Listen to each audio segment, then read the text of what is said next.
Hi friends, ನಮಸ್ಕಾರ. ಎಲ್ಲರೂ ಹೇಗಿದ್ದೀರಾ? ಚೆನ್ನಾಗಿದ್ದೀರಾ ಅನ್ಕೋತಾ ಇದ್ದೀನಿ. ನಾವು ಕೂಡ ಚೆನ್ನಾಗಿದ್ದೀವಿ. ಇದು ಕುಕ್ಕೆ ಸುಬ್ರಹ್ಮಣ್ಯ ವ್ಲಾಗ್ ಆದಮೇಲೆ ನೆಕ್ಸ್ಟ್ ಧರ್ಮಸ್ಥಳದ ವ್ಲಾಗ್ ಆಗಿರುತ್ತೆ. ಕುಕ್ಕೆ ಸುಬ್ರಹ್ಮಣ್ಯ ದರ್ಶನ ಮುಗಿಸ್ಕೊಂಬಂದು ರಾತ್ರಿ ನಾವು ಧರ್ಮಸ್ಥಳದಲ್ಲೇ ಹಾಲ್ಟ್ ಆಗಿದ್ವಿ. ಇದು ನಾವು ವಸತಿ ಇದ್ದಂತಹ ರೂಮು. ಆ ಕಡೆ ಒಂದು ಬೆಡ್ ಇದೆ, ಈ ಕಡೆ ಒಂದು ಬೆಡ್ ಇದೆ. ಆ ಕಡೆ ಬೆಡ್ಡಲ್ಲಿ ನಮ್ಮ ಜೊತೆ ಬಂದಿರೋಂತಹ ನಮ್ಮ ಫ್ರೆಂಡ್ಸ್ ಇದ್ದರು. ನಾನು ಹಾಗಾಗಿ ರೂಮ್ ವೀಡಿಯೋನ ಮಾಡಿಲ್ಲ. ನಾನೀಗ ಎಲ್ಲರೂ ಸ್ನಾನ ಮುಗಿಸ್ಕೊಂಡು ರೆಡಿಯಾಗಿ ದೇವ್ರ ದರ್ಶನಕ್ಕೆ ಹೊರಟಿದ್ದೀವಿ. ಟೈಮ್ ಬಂದ್ಬಿಟ್ಟು ಎಷ್ಟು, ನಾವು ಎದ್ದಾಗಲೇ 4 ಗಂಟೆ ಆಯಿತು. ದೇವ್ರ ದರ್ಶನ ಬೇಗ ಆಗುತ್ತೆ, ಬೇಗ ಹೋದರೆ ಅಂತ ಹೇಳಿ ಎಲ್ಲರೂ ಬೇಗನೆ ಎದ್ದು ರೆಡಿಯಾಗಿ ಎಲ್ಲ ಮುಂದೆ ಹೋಗಿದ್ದಾರೆ, ಕಾರ್ ಹತ್ರ ಹೋಗಿದ್ದಾರೆ. ನಾನು ರೂಮ್ ಕಿಲಿ ಹಾಕ್ಕೊಂಡು ಹೋದ್ರಾಯ್ತು ಅಂತ ಲಾಸ್ಟಲ್ಲಿ ಹೋಗ್ತಾ ಇದ್ದೀನಿ. ಧರ್ಮಸ್ಥಳದಲ್ಲಿ ಎಷ್ಟೇ ನಾವು ರಾತ್ರಿ ಎಲ್ಲ ಓಡಾಡಿದ್ವಿ, ರೂಮೇ ಸಿಕ್ಕಿಲ್ಲ. 8:30 ರಾತ್ರಿ 10:30, 11 ತನಕನೂ ಎಲ್ಲೆಲ್ಲಿ ಹೋಟೆಲು ಲಾಡ್ಜ್ಗಳಿದ್ದಾವೋ ಎಲ್ಲದೂ ಕಡೆನೂ ರೂಮ್ಗಳು ಹುಡುಕಿದ್ವಿ. ಎಲ್ಲೂ ಸಿಕ್ಕಿಲ್ಲ ರೂಮು. ಇದು ಧರ್ಮಸ್ಥಳ ಬಿಟ್ಟು ಒಂದು 4-5 ಕಿಲೋಮೀಟ್ರ್ ಆಗುತ್ತೆ. ಅಷ್ಟು ದೂರ ರೂಮ್ ಸಿಕ್ಕಿತ್ತು ನಮಗೆ. ಅದು ಒಂದು ನೈಟಿಗೆ 4,000 ರೂಪಾಯಿ ಅಂತ ಹೇಳಿದ್ರು. ರೂಮ್ ಯಾಕೆ ಸಿಕ್ಕಿಲ್ಲ ಅಂದರೆ, ನಾವು ವೀಕೆಂಡಲ್ಲಿ ಬಂದಿದ್ವಿ, ಸ್ಯಾಟರ್ಡೆ ಸಂಡೇ, ಹಾಗಾಗಿ ನಮಗೆ ರೂಮ್ ಸಿಕ್ಕಿಲ್ಲ. ನೀವು ಯಾರಾದರೂ ಹೋಗೋಂಗಿದ್ರೆ ಶನಿವಾರ ಮತ್ತು ಭಾನುವಾರ ಹೋದರೆ ರೂಮಂತೂ ಸಿಗೋದು ತುಂಬಾ ಕಷ್ಟ ಆಗುತ್ತೆ. ನಾವು ಫೈನಲಿ ಈಗ ದೇವಸ್ಥಾನ ಹತ್ರ ಬಂದಿದ್ದೀವಿ. ನೋಡ್ತಿರ್ಬೋದು ಎಷ್ಟು ಮಟ್ಟಿಗೆ ರಶ್ ಇತ್ತು ಅಂದರೆ, ಜನ ಎಲ್ಲಿ ನೋಡ್ತೀರಾ ಅಲ್ಲಿ ಕಾಲಲ್ಲೆಲ್ಲ ಮಲಗಿದ್ರು. ರೂಮ್ ಸಿಗದೆ ಇರೋರು ಕಾರಲ್ಲಿ ಮಲಗಿದ್ರು, ರೋಡ್ ಸೈಡ್ ಮಲಗಿದ್ರು, ಫುಟ್ಪಾತಲ್ಲೆಲ್ಲ ಮಲಗಿದ್ರು. ಅಷ್ಟೇ ಸಾಲದು ಅಂತ ದೇವಸ್ಥಾನ ಮುಂದೆ ಕಡೆ ಎಲ್ಲ ಮಲಗಿಬಿಟ್ಟಿದ್ರು. ಅಷ್ಟು ರಶ್ ಅಂದರೆ ರಶ್ ಇತ್ತು. ನಾವೀಗ ದೇವಸ್ಥಾನ ಹತ್ರ ಬಂದು ಇಳ್ಕೊಂಡ್ವಿ. ಅಷ್ಟು ಸಾಲದು ಅಂತ ಪಾರ್ಕಿಂಗಿಗೆ, ಕಾರ್ ಪಾರ್ಕಿಂಗಿಗೂ ಸಹ ಜಾಗ ಸಿಕ್ಕಿಲ್ಲ. ಎಷ್ಟೆಷ್ಟೋ ದೂರ ನಿಲ್ಲಿಸಿ ಬರಬೇಕಿತ್ತು, ಅಷ್ಟು ರಶ್ ಇತ್ತು. ಇಲ್ಲಿ ನೋಡ್ತಿರ್ಬೋದು ದೇವಸ್ಥಾನದ ಮುಂದೆನೇ ಎಷ್ಟು ಮಲಗಿದ್ದಾರೆ ಜನಗಳು ಅಂತ.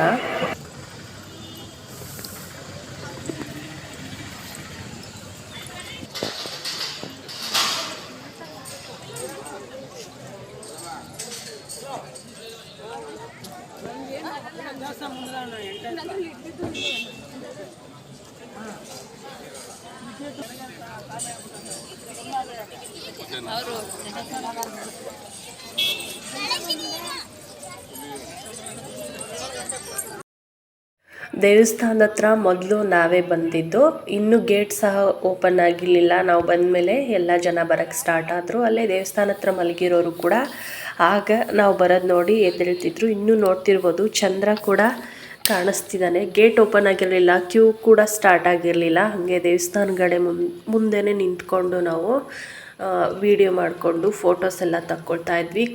ತುಂಬ ಕತ್ಲೆ ಇತ್ತು, ಫೋಟೋಸ್ ಕೂಡ ಚೆನ್ನಾಗಿ ಬಂದಿರಲಿಲ್ಲ. ಹಾಗಾಗಿ ದೇವಸ್ಥಾನನೇ ಸ್ವಲ್ಪ ವಿಡಿಯೋನ ಮಾಡ್ಕೊಂಡಿದ್ದೀನಿ ನಾನು. ಫ್ರೆಂಡ್ಸ್, ಈ ವಿಡಿಯೋ ಇಷ್ಟ ಆದರೆ ಒಂದು ಲೈಕ್ ಮಾಡಿ, ಕಮೆಂಟ್ ಮಾಡಿ, ಶೇರ್ ಮಾಡಿ. ಹೊಸದಾಗಿ ನೋಡೋರು ಚಾನಲ್ನ ಸಬ್ಸ್ಕ್ರೈಬ್ ಮಾಡಿಕೊಂಡು ಸಪೋರ್ಟ್ ಮಾಡಿ. ನಾವು ಸ್ಪೆಷಲ್ ದರ್ಶನ ಟಿಕೆಟ್ ತೊಗೊಂಡು ಹೋಗಿದ್ದು, ಜನರಲ್ ದರ್ಶನಕ್ಕೆ ಹೋಗಲಿಲ್ಲ. ಅದು ತುಂಬ ರಶ್ ಆಯಿತು. ಕಾರ್ ಪಾರ್ಕಿಂಗ್ ಮಾಡ್ಕೊಂಡು ಬರೋ ಅಷ್ಟರಲ್ಲೇ ನಮ್ಮ ಮನೆಯವ್ರು ಬರೋದೇ ಲೇಟ್ ಆಗಿಬಿಡ್ತು. ಹಾಗಾಗಿ ಸ್ಪೆಷಲ್ ದರ್ಶನ ಟಿಕೆಟ್ ತೊಗೊಂಡು ಹೋದ್ವಿ. ಅದು ಕೂಡ ಫುಲ್ ರಶ್ ಅಂದರೆ ರಶ್ ಇತ್ತು. ಅದು ಕೂಡ 1 ಅವರ್ ಕ್ಯೂ ಅಲ್ಲಿ ಹೋಗಿದ್ದೀವಿ. ನೋಡ್ತಿರ್ಬೋದು ಇಲ್ಲಿ ಕೂತ್ಕೊಂಡಿದ್ದೀವಿ. ಅಲ್ಲೆಲ್ಲ ಇನ್ನೂ ಓಪನ್ ಆಗಿರಲಿಲ್ಲ, ಪೂಜೆ ಎಲ್ಲ ನಡೀತಾ ಇತ್ತು. ದರ್ಶನಕ್ಕೆ ಓಪನ್ ಆಗಿರಲಿಲ್ಲ ಅಂಥೇಳಿ. ಮುಂದುಗಡೆ ನಮ್ಮ ಮುಂದೆ ಎಷ್ಟು ಜನ ಇದ್ದಾರೆ ಅಂತ ಕೂಡ ಅಲ್ಲಿ ನೋಡಿದ್ರೆ ಗೊತ್ತಾಗ್ಬೋದು. ಇಲ್ಲಿ ಕೂತ್ಕೊಂಡಿದ್ದೀವಿ ಕ್ಯೂ ಅಲ್ಲಿ. ನನ್ನ ಮಗ ಕೂಡ ಕೂತ್ಕೊಂಡು ಬೋರ್ ಆಗ್ತಿತ್ತಲ್ಲ, ಹಾಗಾಗಿ ಫೋನ್ ನೋಡ್ತಾ ಕೂತ್ಕೊಂಡವನೆ. ದೇವಸ್ಥಾನದಲ್ಲಿ ಎಷ್ಟು ಸಾಧ್ಯನೋ ಅಷ್ಟು ವೀಡಿಯೋ ಮಾಡೋಕ್ಕೆ ಟ್ರೈ ಮಾಡಿದ್ದೀನಿ. ಯಾಕಂದರೆ ದೇವಸ್ಥಾನಗಳಲ್ಲೆಲ್ಲ ಫೋನ್ ಅಲಾವ್ ಇರೋಂಗಿಲ್ಲ. ಹಾಗಾಗಿ ಎಷ್ಟೆಷ್ಟು ತೋರ್ಸೋಕ್ಕೆ ಸಾಧ್ಯನೋ ಅಷ್ಟಷ್ಟೇ ತೋರಿಸಿದ್ದೀನಿ ನಾನು.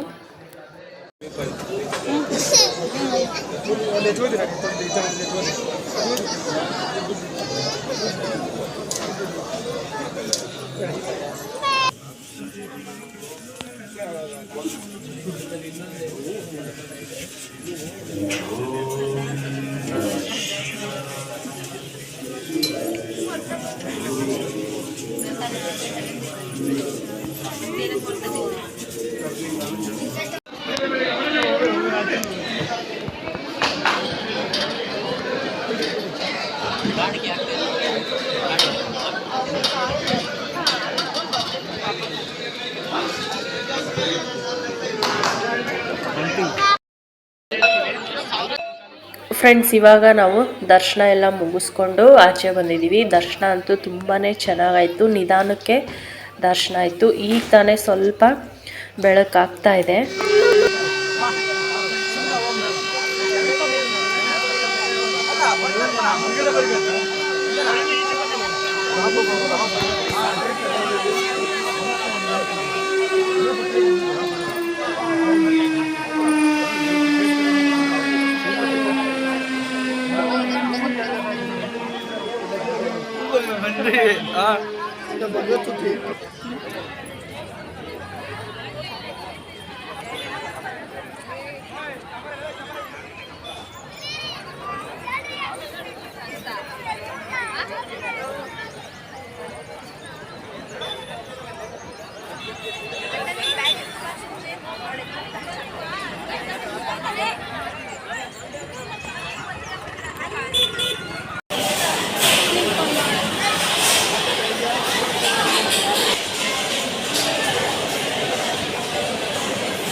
ಫ್ರೆಂಡ್ಸ್, ಈಗ ನಾವು ದೇವಸ್ಥಾನದಿಂದ ಪ್ರಸಾದ ಮಾಡಿಕೊಂಡು, ಪ್ರಸಾದ ಅಂತೂ ತುಂಬಾ ಚೆನ್ನಾಗಿತ್ತು. ಪ್ರಸಾದದ್ದು ಕೂಡ ತುಂಬ ರಶ್ ಇತ್ತು. ಕೆಳಗಡೆ ಎಲ್ಲ ಫುಲ್ಲಾಗಿತ್ತು. ಹಾಗಾಗಿ ನಾವು ಮೇಲ್ಗಡೆ ಇನ್ನೊಂದು ಇರುತ್ತೆ, ಅಂದರೆ ಚೇರು ಮತ್ತು ಟೇಬಲ್ ಇರುತ್ತೆ ಮೇಲ್ಗಡೆ ಪ್ರಸಾದದ್ದು, ಅಲ್ಲಿ ಹೋಗಿದ್ವಿ ಪ್ರಸಾದಕ್ಕೆ. ಪ್ರಸಾದದ್ದು ಮುಗಿಸ್ಕೊಂಡು ರೂಮಿಗೆ ಬಂದು ಮತ್ತೆ ಡ್ರೆಸ್ ಚೇಂಜ್ ಮಾಡಿಕೊಂಡು ಮುಂದೆ ನಮ್ಮದು ಜರ್ನಿ ಕಂಟಿನ್ಯೂ ಆಗುತ್ತೆ. ಮತ್ತು ನಾವು ಮುಂದೆ ಎಲ್ಲಿಗೆ ಹೋದ್ವಿ ಅನ್ನೋದನ್ನು ನಾನು ನೆಕ್ಸ್ಟ್ ವ್ಲಾಗಲ್ಲಿ ಶೇರ್ ಮಾಡ್ಕೊತೀನಿ. ಯಾಕಂದರೆ ಒಂದೇ ವಿಡಿಯೋದಲ್ಲಿ ತುಂಬ ಲೆಂತ್ ಆಗಿಬಿಡುತ್ತೆ ಎಲ್ಲ ತೋರಿಸ್ಬಿಟ್ರೆ. ಹಾಗಾಗಿ ನೆಕ್ಸ್ಟ್ ವಿಡಿಯೋದಲ್ಲಿ ನಾನು ಶೇರ್ ಮಾಡ್ಕೊತೀನಿ ಎಲ್ಲಿಗೆ ಹೋಗಿದ್ವಿ ಅನ್ನೋದನ್ನು. ಈ ವಿಡಿಯೋ ನಿಮಗೇನಾದರೂ ಇಷ್ಟ ಆಗಿದ್ದರೆ ಲೈಕ್ ಮಾಡಿ, ಕಮೆಂಟ್ ಮಾಡಿ. ಹಾಗೆ ಫಸ್ಟ್ ಟೈಮ್ ನೋಡ್ತಿರೋರು ಚಾನಲ್ನ ಸಬ್ಸ್ಕ್ರೈಬ್ ಮಾಡ್ಕೊಳ್ಳಿ. ಸಬ್ಸ್ಕ್ರೈಬ್ ಮಾಡಿದ ಮೇಲೆ ಪಕ್ಕದಲ್ಲಿರೋ ಬೆಲ್ ಐಕನ್ ಪ್ರೆಸ್ ಮಾಡಿ, ಆಲ್ ಆಪ್ಷನ್ ಓಕೆ ಮಾಡ್ಕೊಳ್ಳಿ. ನಾನು ಮತ್ತೆ ನೆಕ್ಸ್ಟ್ ವಿಡಿಯೋದಲ್ಲಿ ಸಿಗ್ತೀನಿ. ಅಲ್ಲಿವರೆಗೂ ಎಲ್ಲರಿಗೂ ನಮಸ್ಕಾರ.